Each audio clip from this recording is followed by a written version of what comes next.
Bonjour à tous et bienvenue sur le plateau d'INSEM. Alors pour commencer la journée, au sommaire, nous allons faire un quid des transports en commun ajaccien avec Eric Salor.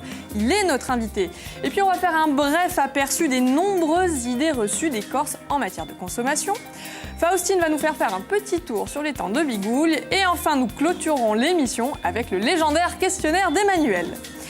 Et pour m'accompagner tout au long de cette semaine, ma pétillante Francine Massienne. Bonjour Francine. Bonjour, je suis ravie de te retrouver ici. Et enfin, je suis prête, pas comme tout à l'heure pendant le sommaire où je suis arrivée un peu en il y a courant. des petits ajustements. Alors Francine, à côté de vous, Eric Salor. Bonjour Eric. Vous avez la charge de l'aménagement et de la mobilité de la CAPA, donc la communauté d'agglomération du pays ajaccien. On va rappeler qu'Ajaccio, ce qui a fait sa réputation, c'est sa baisse, c'est Napoléon, c'est Tino Ross et ce sont ses embouteillages. J'adore votre résumé. Voilà, ça c'est fait. Du coup, la mobilité est un véritable enjeu majeur, tant pour les usagers des transports en commun que pour les autres. Mais pour eux, depuis le 1er septembre, il y a du changement, Eric. Alors il y a du changement Qu'est-ce qui change tous les jours, mais il y a du changement, effectivement, un changement important depuis le 1er septembre, puisque la CAPA a repris directement les rênes du transport en commun en créant une société spécifique. Oui. Une société publique locale qui est une société donc, qui regroupe l'ensemble des services de transport que la CAPA portait depuis des années, mais dans un cadre complètement local, c'est-à-dire une société qui va pouvoir essayer de s'adapter aux besoins des usagers et de transformer le service pour faire face en fait aux enjeux des années qui viennent et puis des années tout court. Donc ce qu'on connaissait, la TCA, disparaît. Au profit de la fameuse SPL qui va s'appeler... Alors qui va s'appeler, vous le saurez dans pas longtemps, mais un processus de concertation a été lancé. Ça fonctionne sur les réseaux sociaux, ça a fonctionné prioritairement à l'intérieur donc, de l'entreprise de transport, auprès des salariés qui y travaillent. Et les résultats, écoutez, le scrutin sera clos officiellement ce soir. Donc un tout petit peu de patience et vous aurez la réponse à votre question. On n'a pas la primeur. Malheureusement pas. On va vous taquiner. Voilà. Cette SPL, finalement, c'est un petit peu les usagers qui en sont propriétaires d'une certaine façon, et donc c'est à eux aussi de déterminer le nom. Un peu ça. C'est tout à fait ça l'idée, c'est les usagers qui en sont propriétaires. C'est une société donc, qui appartient donc, aux collectivités, donc à l'agglomération ajaccienne. Et effectivement, le souhait, c'est que ça puisse devenir l'outil des habitants de l'agglomération. Bon alors, Eric, à part le nom et le statut, qu'est-ce qui va vraiment changer pour les usagers ? Plein de choses, parce que en fait, ce changement, ce passage d'une société à une autre, nouvelle et gérée par les collectivités, va s'accompagner dans les mois et dans les années qui viennent d'un certain nombre d'améliorations que les gens attendent, puisqu'on se pose plein de questions, on entend plein de choses sur les bus. Juste un mot pour vous dire que j'aurais pu faire un questionnaire à ma façon aussi. C'est vrai. Si je vous demandais, vous allez vous arranger avec Emmanuel. si je vous demandais combien on transporte aujourd'hui, l'état actuel du service de gens chaque année, vous me répondriez quoi sur l'agglomération ? Je n'en ai absolument aucune idée. Francine, Aucune idée. 10 000 ? Alors, 2,5 millions. Oh. Ce chiffre-là, calme, généralement, parce qu'effectivement, on travaille effectivement sur l'amélioration, et il en a besoin de ce transport, sur son efficacité, mais sachez que d'ores et déjà, il permet à 2,5 millions de voyageurs de circuler chaque année. Alors, ça, il y a les abonnés réguliers et puis il y a l'usager occasionnel. Mais pourquoi est-ce qu'on peut considérer que la mobilité aujourd'hui est un enjeu en matière d'urbanisme, en particulier à Ajaccio ? Alors, déjà, la mobilité, c'est un vrai enjeu dans la mesure où on est dans une période, vous le savez, de crise économique, où l'argent se fait rare. Et il faut savoir que le budget déplacement des ménages, c'est un budget qui est très important. Très important. Donc, c'est un poste de dépense important. Et c'est sans doute une façon d'améliorer le pouvoir d'achat des gens si, en fait, dans une période comme celle-là, on est un petit peu innovant en matière de transport pour éviter à chacun de prendre sa voiture et donc en fait de dépenser de plus en plus d'argent. Et pourquoi sur l'urbanisme ? Alors sur l'urbanisme, j'y viens. Sur l'urbanisme, pour une raison très simple, c'est que l'agglomération ajaccienne s'est construite sur un temps très court, essentiellement depuis la décennie 70 jusqu'à aujourd'hui, tout s'est à peu près fait. À Ajaccio et dans les communes voisines, c'est sans doute encore plus récent. Et en fait, cet urbanisme, qui juxtapose un petit peu les quartiers, sans forcément les mettre en lien les uns avec les autres, pose les problèmes qu'on connaît tous, notamment les problèmes de circulation, etc. Donc la mobilité, ça devient le trait d'union entre ces quartiers, et c'est un gros enjeu de vivre ensemble, puisque c'est un enjeu d'amélioration de la condition de vie des gens. Et puis Éric, la spécificité d'Ajaccio, c'est quand même d'être au bord de l'eau. Ça vous a pas échappé.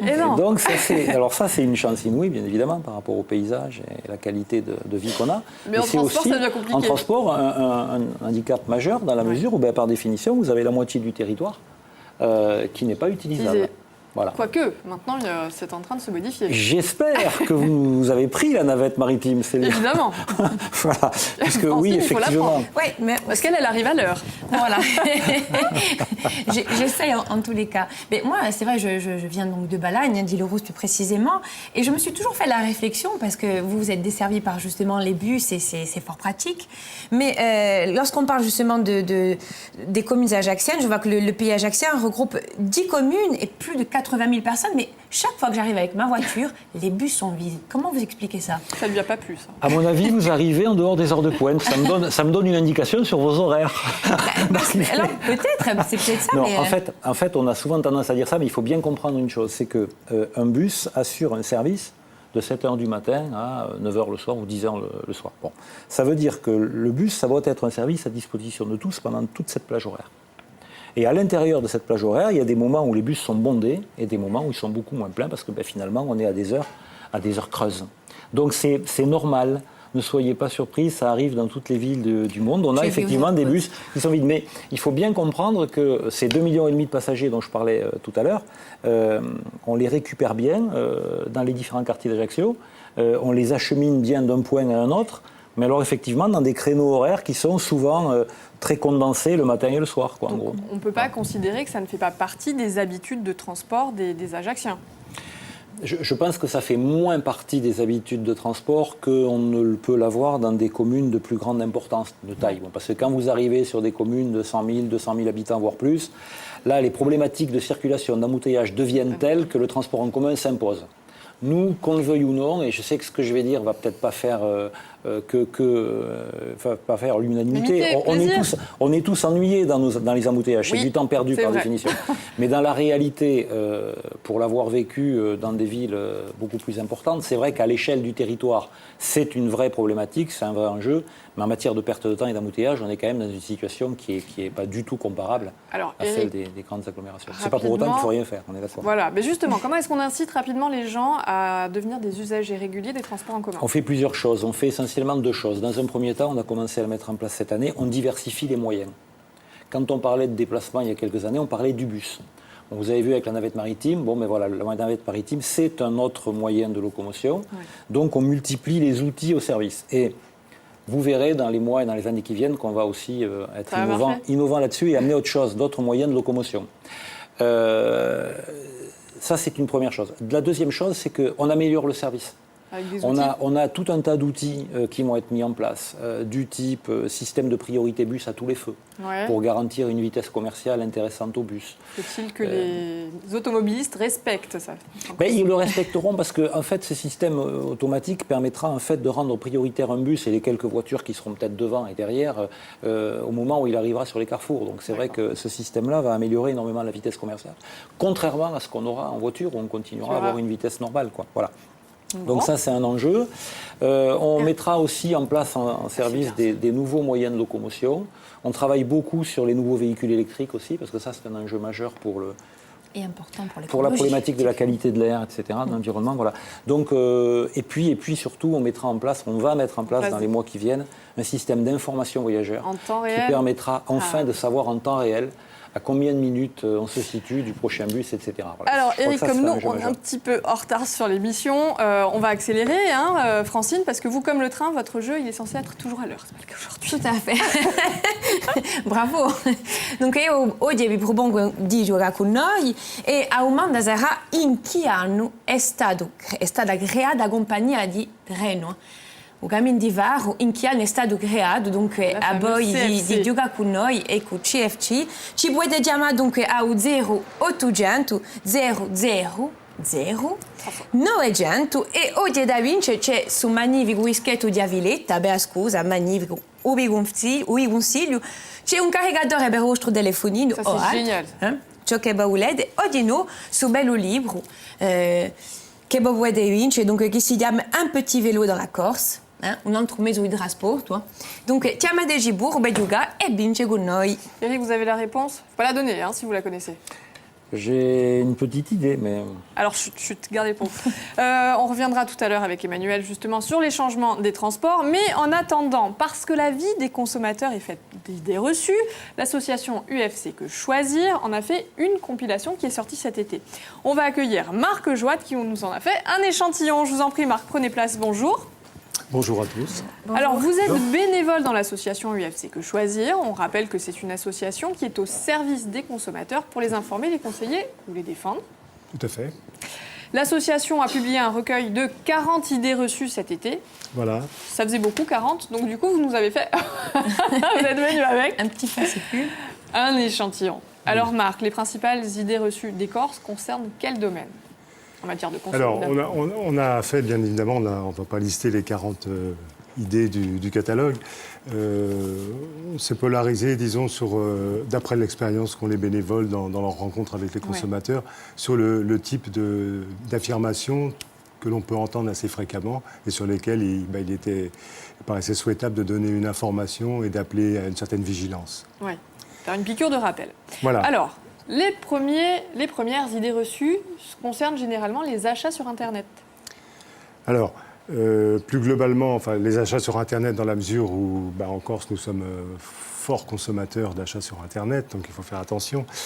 La deuxième, des fois ex aequo avec la première qui est Paris.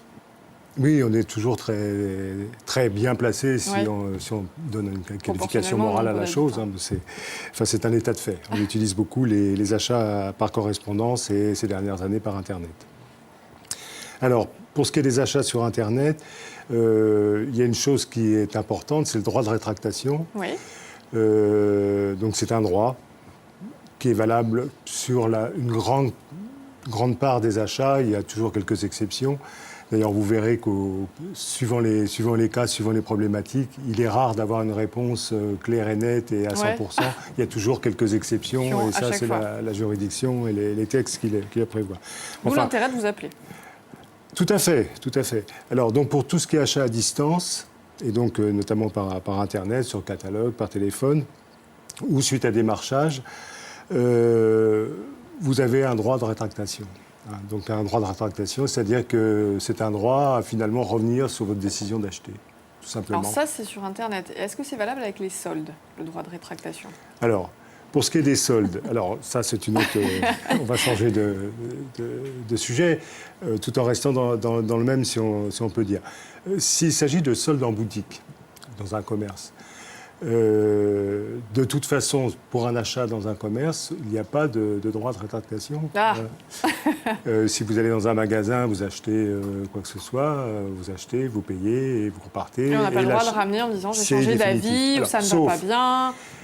Toujours pareil, il y a quelques exceptions. Vous avez des commerçants qui ont une politique commerciale du type satisfait ou remboursé. Auquel cas, c'est lui, ce commerçant, qui va donner la règle du jeu en disant on accepte si pendant 30 jours, etc. Enfin bon, vous avez tout un tas de conditions qui peuvent être édictées à ce moment-là, mais qui est à l'initiative du commerçant. Alors pour ce qui est des soldes, ni repris ni échangé, c'est une affichette qu'on voit régulièrement. Et donc les commerçants ont le droit d'afficher ça? Ont le droit. Ont même le devoir si habituellement... Il faut bien réfléchir avant d'acheter donc. Si habituellement ils ont l'habitude justement d'avoir une politique commerciale qui n'est pas celle-là. Enfin donc il faut que ça soit bien précis. Et pour ce qui est des soldes sur Internet, alors là la règle d'achat sur Internet s'applique, il n'y a pas de difficulté particulière. J'insiste sur un fait, c'est qu'il ne faut pas confondre donc, la possibilité de se rétracter. Donc on a 14 jours là, depuis la loi Hamon. Justement, on avait combien de jours justement pour se décider à se rétracter? On a 14 jours calendaires à partir de la réception. D'accord. Pour manifester. Alors, et c'est simplement, on a simplement à dire aux vendeurs, en quelque sorte, que ce soit sur Internet ou autres vendeurs qui ouvrent le droit, qu'on ne veut plus.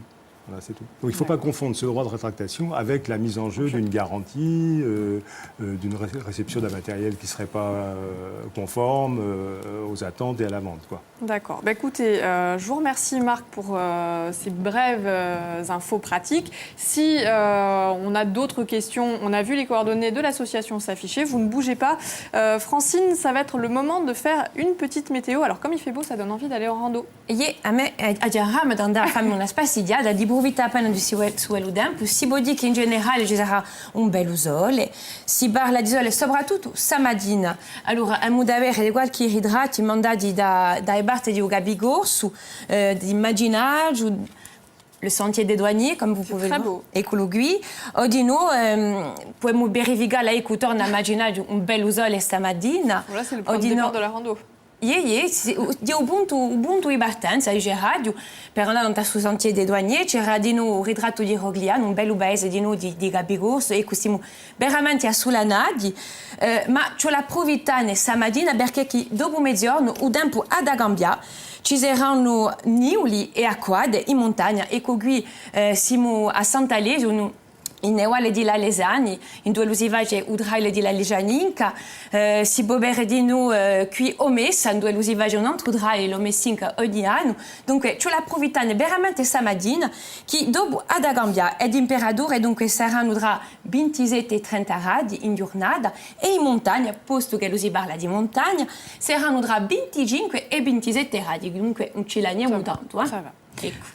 Merci Francine pour ce petit point météo. Alors après la montagne, on va redescendre au bord de l'eau pour embarquer avec Faustine sur l'étang de Bigouille. Elle s'est levée tôt, très très tôt, pour nous faire découvrir cet écrin de nature méconnu des Bastia et des autres. On regarde.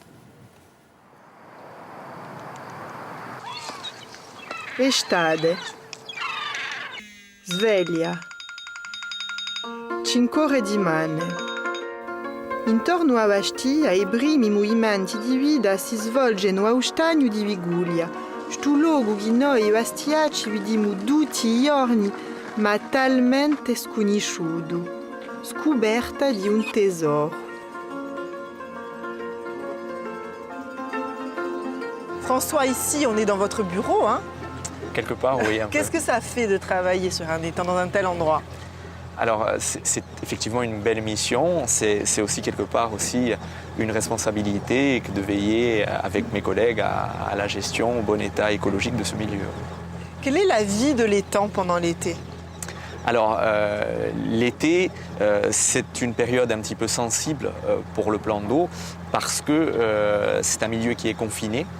Et donc avec l'élévation des températures, c'est une période qui peut être un petit peu critique. On n'a plus d'apport d'eau ou très peu depuis le bassin versant. Et donc là, on s'emploie à faire communiquer le plan d'eau avec la mer. Qu'est-ce que le fait que ce soit une réserve naturelle a apporté selon vous? Cet effet réserve, cette protection, on la voit aussi sur les populations, notamment d'oiseaux qu'on peut trouver sur le site. Est-ce que ça veut dire que l'étang est mis sous cloche et que toute activité économique est arrêtée? Non, en aucun cas. Il y avait des activités économiques qui étaient là, qui étaient présentes des siècles avant même la création de la réserve. Je pense notamment à la pêche et qui ont été maintenues parce que ce sont aussi des savoir-faire traditionnels. Mais pour autant, il y a une volonté d'encadrer ces activités et donc même si elles sont maintenues, donc il y a la pêche avec un plan de gestion piscicole, donc des règles et il y a aussi des activités comme l'élevage qui perdurent autour de l'étang. Selon vous, comment est perçu l'étang par les populations bastiaises? Alors l'étang, il n'est pas forcément bien connu. Les vieilles familles de Bastia le connaissent, l'ont pratiqué depuis fort longtemps. Les gens, je pense qu'ils ont une volonté de protéger cet espace. Francesco Stagno Udanegaru. Udanegaru mica berello, ma per noi e per i nostri zideli. Francesco Stagno Ugunosce.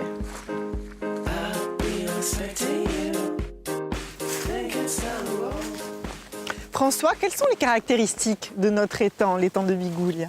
Alors l'étang de Bigouille, on est là sur la plus vaste zone humide de Corse, 11 km de long, 2,5 km dans sa plus grande largeur. Qu'est-ce qui se passe à l'étang pendant l'été? Alors, durant la période estivale, c'est une période qui est un petit peu moins riche au niveau ornithologique parce qu'on est principalement un site d'hivernage, donc beaucoup d'espèces ne vont rejoindre le site qu'en hiver. On entend souvent les anciens à Bastia dire, en parlant de l'étang, c'était mieux avant. Qu'est-ce que vous en pensez ? C'est assez difficile de faire une comparaison entre les deux périodes. Il y a eu une intervention humaine importante durant ce laps de temps, avec l'artificialisation de certains cours d'eau. On a aussi des évolutions au niveau climatique, donc c'est difficile de faire des comparaisons. L'étang de demain, vous le voyez comment ? Alors l'étang de demain, avec toutes les protections qu'il a, il est censé ne pas trop évoluer. On espère encore des améliorations au niveau de la qualité de l'eau et arriver à préserver cet écrin qui est vraiment aux portes de l'urbanisation du Grand Bastia. Mais aujourd'hui, l'étang va bien. Aujourd'hui, l'étang va bien. Fine d'estate. O stagno di come noi cambia. Se o lede, porteremo a ridrual o estau d'orno. O riconoscerede? Mais oui, on le reconnaîtra, cet étang. Alors, Faustine, elle a ses oiseaux sur l'étang de Bigouli. Moi, j'ai mon oiseau de nuit. Francine, le programme à ne pas rater ce soir, c'est pour les insomniaques. Io sono una gelosa e sono da un stagno di Viguglia, sono giunta fino a qui.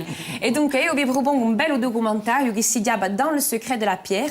E dunque, vi domando di lei litri di caffè, perché io ho appuntamento a 1:05 di mattina. E no, non sono mica sortita di Gabu, ne vuole a bene. Su documentario dunque parlerà e ci permetterà di scoprire siti archeologici i più famosi di un Mediterraneo e di un Medio Oriente e di una storia dinanzi alle costruzioni, dunque bella di chi non possiamo mica sbagliarci, è veramente interessante. Dunque grazie all'esperienza degli archeologi e ai viure di sintesi di l'epoca, dunque potremo, cari degli spettatori, vedere visitare a tempo monumenti tali quali erano all'origine di questa costruzione. E qui ho appena commossa, ho di ritrovare, si sente, no? Va bien se passer. E belle viure, non è proprio interessante, veramente. Vi consiglio di stare con noi fino a 1:05 di mattina. Évidemment, toute la nuit entière. 55. Ah, bon, 1h55, oui. Alors, merci Francine. Si vous l'avez vu, elle est à côté. Hein. À l'inverse des pierres, elle n'a pas l'habitude d'être muette. Aujourd'hui, son questionnaire, mon cher Eric, va être particulièrement remonté puisqu'elle a eu le temps de l'affûter dans les embouteillages. Oui, mais je viens un petit peu à la rescousse d'Éric Salor, puisque les embouteillages, bien sûr, font la réputation d'Ajaccio, mais pas seulement, puisque Bastia n'a rien à envier à Ajaccio. On ne parle même pas, Francine, des 3 mois d'été en Balagne. Bref, on y reviendra peut-être un jour. Alors, revenons à nos moutons. Merci beaucoup. Première question, Eric Salor. Alors, si vous étiez un peu téléphoné, certes, mais si vous étiez un moyen de transport. Je vais rester sur... voilà. Je serai un bus. Je serai un bus qui, bon, voilà, qui est un moyen de transport souvent décrié, mais indispensable. Voilà. Et pourquoi je serai un bus ? Parce que je serai au service en fait, du plus grand nombre. Si vous étiez une solution miracle pour fluidifier la circulation. Alors ça, j'en ai une baguette magique, c'est pas compliqué, je laisse ma voiture et je prends le bus justement ou la navette maritime. Tout tourne autour du bus. Et ça marche. Ça marche ? Il faut juste essayer. Allez, chiche. Si vous étiez un sentiment dans un bouchon, par exemple. Ça, c'est un sentiment que j'ai vécu pendant des années ici et ailleurs, un sentiment de perte de temps et de perdre, en fait, de perdre sa vie quelque part, quoi. Hein, d'avoir rien à faire et de perdre du temps qui peut être précieux par ailleurs. Cela dit, grâce à nos smartphones, aujourd'hui, on peut travailler, prendre des notes, dictaphone. Attendez, je regarde si on n'a pas des représentants de la marée chaussée sous la table. Mais on n'a qu'à juste appeler notre notre copain du téléphone. Là, je ne peux pas dire de nom, c'est horrible. Si vous étiez un style de conduite. Un style de conduite apaisé, parce que je crois qu'un des problèmes, on n'en a pas parlé tout à l'heure, mais on a la volonté aussi de développer sur la Capa et sur Ajaccio, notamment en partie basse, sur la ville basse, des moyens de transport de style du type vélo ou marche à pied, qui sont des enjeux majeurs pour les villes de demain. Et ça suppose qu'on ait une circulation apaisée. Ça suppose aussi qu'on ait des voies réservées aux cyclistes. Alors, ça suppose des voies réservées aux cyclistes, on y travaille, mais ça suppose aussi un partage de la voie. Vous avez de plus en plus de villes dans lesquelles vous trouvez parce qu'on a une circulation apaisée, parce qu'on a en fait une vitesse de circulation qui est plus basse qu'elle ne pouvait l'être il y a 10 ou 15 ans de ça, en fait, des conditions de circulation des cyclos qui sont meilleures, des vélos qui sont meilleurs. Si vous étiez une musique d'attente, toujours dans votre voiture. J'ai longtemps abusé du reggae quand j'étais dans les embouteillages. C'est zen, c'est cool. Mais ça. oui, il vaut mieux. Hein, si Il vous vaut avez mieux, parlé hein. de metal rock ou autre. Non, je dirais, c'est pas la peine d'en rajouter. Voilà, donc je reste dans l'apaisement. Si vous étiez un trajet, votre trajet idéal par exemple. Alors idéal, je sais pas, je peux parler du trajet que je fais tous vôtre, les jours en le fait, vôtre, en ouais. gros, et en fait qui vous m'amène convient à passer en bord de mer en fait, à faire le littoral, le port, etc. Et chaque fois que je passe, je me dis quand même que j'ai beaucoup de chance d'aller au boulot tous les jours dans un paysage comme celui-là. Si vous étiez une alternative à l'automobile, on l'a dit. Hein. Ce serait des Le bus, les pieds, voilà, le vélo. le vélo, le pédibus, qu'est-ce que je peux dire encore, les navettes maritimes. En fait, tout ce qui est du transport. Collectif. Alors collectif en partie, ça peut être du transport individuel, mais en tout cas du transport aussi, on n'en a pas parlé, mais c'est important, qui impacte le moins possible en fait, l'empreinte carbone et le territoire, parce que c'est derrière la mobilité, il y a aussi un vrai enjeu de santé publique et d'amélioration de la qualité de notre air, même ici. Merci, Eric Salor. Voilà, c'est Merci Emmanuel. Et puis on ne l'a pas dit, mais ça peut être aussi une solution pour la problématique des stationnements. Ma chère Francine, nous avons une gagnante au téléphone, c'est Ghislaine de Bastia. Bonjour Ghislaine. Bonjour. Bonjour. Comment allez-vous, Ghislaine? Bien, merci. Il fait beau soleil à Bastia? Oui. Voilà, on continue un petit Mademoiselle peu. Météo. Sur le coin de météo. Alors, vous avez la réponse? Oui, 1888. Parfait. Bravo. Donc, je ne sais pas si vous l'aviez vu. Vous l'aviez? Je l'avais, oui. Évidemment. Ça fait partie des révisions régulières. Donc, Ghislaine, vous gagnez donc un chargeur pour votre téléphone, un bel suis fan. album d'Aviletta Perascusa et ce super livre donc sur le vélo et le Tour de Corse. Donc, on vous enverra tout ça. beaucoup. Merci d'avoir joué avec nous. Merci beaucoup. Et bravo Ghislaine. Et prenez le bus, c'est important. Merci à vous, ça y est, l'émission touche à sa fin. Je voulais simplement vous rappeler qu'à votre place, nous allons recevoir à 13h Christophe Gallego qui va nous parler de la place du numérique en fait dans la salle de classe, dans l'enseignement. Est-ce que vous êtes pour, est-ce que vous êtes contre? Appelez-nous au 0800 3x0 900 et dites-nous ce que vous en pensez. Merci à tous. Mesdemoiselles, je vous retrouve demain à 12h25. En attendant, les titres développés dans le Uno de Stéphane Boucher.